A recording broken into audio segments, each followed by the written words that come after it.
You're walking. The ground is quiet, the sky is the color it always is, and nothing about this moment feels important. Then you see a stone. Not a remarkable stone. Just a stone. Gray, still, waiting for nothing. But you know something. You know that if you reach down and touch it, something will happen. The stone will breathe. It won't look different. It won't move much. But inside whatever stones are made of, something will shift.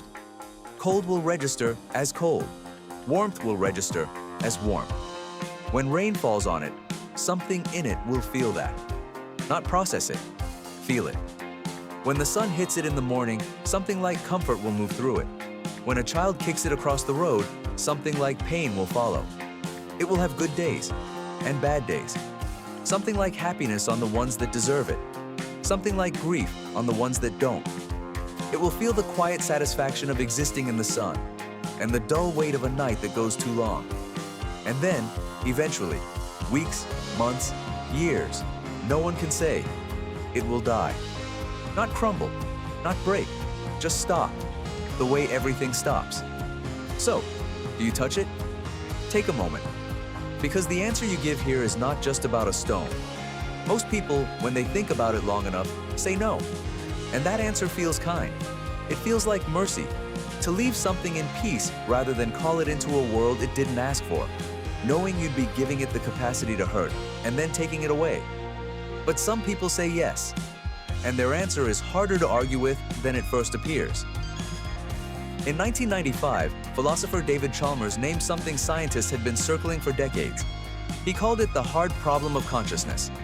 Not hard as in complicated, hard as in resistant to every tool we have. The easy problems of consciousness are solvable. How the brain processes light, how it generates movement, how sleep works. Given enough time, those yield. But the hard problem asks something different. It asks why any of it feels like anything at all. Why, when light hits your eye, do you not just process it? Why do you see it? Why, when cold touches your skin, do you not just register temperature? Why do you feel cold? The stone right now has none of that. Its atoms move. Its surface reacts. It interacts with the world completely. But there is, as far as anyone can determine, nothing it is like to be that stone. Touch it, and you change that. You give it the one thing science cannot explain and philosophy cannot fully define. You give it an inside, and then it dies. This is the question that has broken every serious philosopher who tried to answer it in a different form.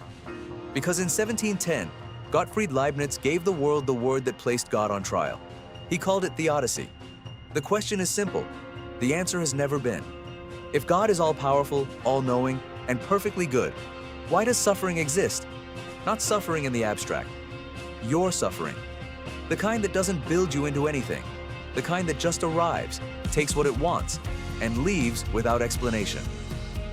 Philosopher Alvin Plantinga built the most careful response to this that anyone has managed. His argument goes like this. God could not create beings capable of love without also creating beings capable of choice. Real choice, not performed choice, not simulated freedom, but actual freedom, includes the possibility of cruelty, of betrayal, of indifference. Suffering isn't a design flaw. It is the cost of freedom. This answer works for about 30 seconds. Then you look at the stone. The stone has no choices to make. The stone cannot betray anyone. It cannot be cruel, cannot be selfish, cannot do anything that would justify the suffering. Plantinga's answer is built to explain. The stone is innocent in the most complete way anything can be innocent. And it still suffers, and it still dies. John Hick tried a different path. Suffering, he argued, is not a mistake. It is a forge. You do not become who you are in comfort. You become who you are in resistance, in grief, in the moments that cost you something. A world without suffering would produce no depth, no growth, no soul in any meaningful sense. God allows pain because pain is what carves you into something real. The stone still doesn't fit. The stone doesn't grow. It doesn't learn.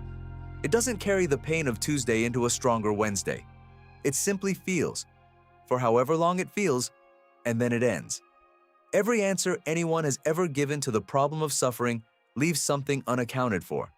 And what it leaves unaccounted for is always the most honest version of the question. Here is what the stone forces you to see. Whatever reason you find for why a good God would allow suffering, whatever argument you accept, whatever answer quiets the question for you, you have to apply that same answer to yourself.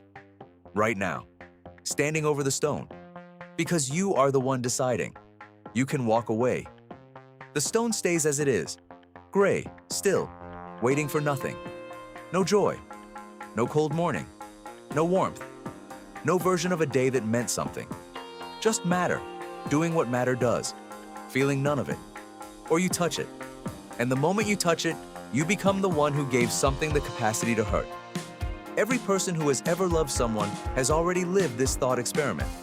To love someone is to give them the ability to devastate you, and to accept that simply by existing in their life and eventually leaving it, you will devastate them. Nobody who has ever held something they love has been able to fully answer whether the touching was right. They just know they did it.